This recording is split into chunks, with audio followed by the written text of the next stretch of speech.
কিছু, কিছু office work environment এমন মনে হয় যেন হচ্ছে একটা কয়েদখানা।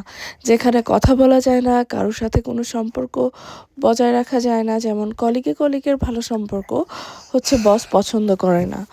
বাট আমার হাসব্যান্ডের অফিসের এনভায়রনমেন্টটা ছিল পুরাই ডিফারেন্ট। এখানে বোঝার কোনো উপায় নেই যে কে বস আর হচ্ছে কে এমপ্লয়ি। আসলে এমন একটা ওয়ার্ক এনভায়রনমেন্ট থাকা প্রয়োজন, আর সেটা হচ্ছে কোম্পানির গ্রোথের জন্যই অনেক ভালো।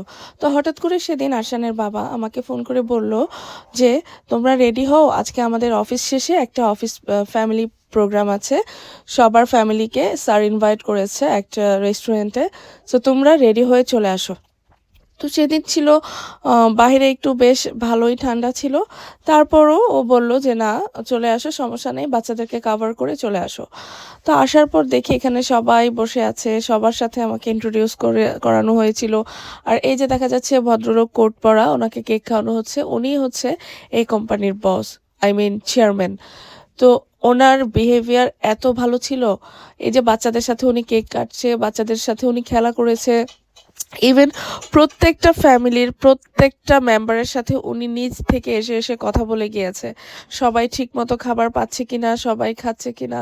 উনি এত জলি, মানে না দেখলে বিশ্বাস করতাম না যে এত ভালো বস পাওয়া আসলে এটা একটা লাকের ব্যাপার, আই মাস্ট সে। তো আলহামদুলিল্লাহ আমার হাজব্যান্ড অনেক লাকি। তারপর এখানে কলিগের হাজব্যান্ডের এই যে ড্রেস পরা যে আপুটা, ওনার হাজব্যান্ডের বার্থডে ছিল, ওনার হাজব্যান্ডের বার্থডেও হচ্ছে সেলিব্রেট করা হয়েছে কেক কাটার মাধ্যমে। তো এত ফ্রেন্ডলি এবং এত ভালো, মানে আমার ক্ষুদ্র এক্সপিরিয়েন্সে, মানে আমি আসলে দেখি নাই। বাংলাদেশের যে যদি ব্যক্তি মালিকানা কোম্পানিগুলো থাকে, ওনারা হয়তো এমপ্লয়ীদেরকে টেকেন ফর গ্রান্টেড নিয়ে নেয়। আর এখানে আমি দেখলাম যে মানে এত সুন্দর একটা আয়োজন। এবং আমার আমার হাজব্যান্ডের স্যারের সাথে আমার কথা হয়েছিল বেশ কিছুক্ষণ। উনি বলছে যে আমার ওয়ার্ক এনভায়রনমেন্ট যেন ঠিক থাকে, অফিসের একটা ফ্রেন্ডলি এনভায়রনমেন্ট যেন থাকে, সেজন্য হুট করে আমাদের এই ডিসিশন। যেহেতু আমিও চলে যাব দেশের বাইরে, তো তাই একটা ডিনারের আয়োজন করলাম। আর ডিনারের এই ডিসিশনটা নেওয়া হয়েছে অনলি 2 ঘন্টায়।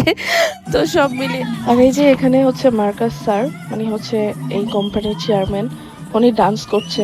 মানে এত ফ্রেন্ডলি, উনি এত ভালো লেগেছে। So having a boss like this, really I must say my husband is very lucky, আলহামদুলিল্লাহ।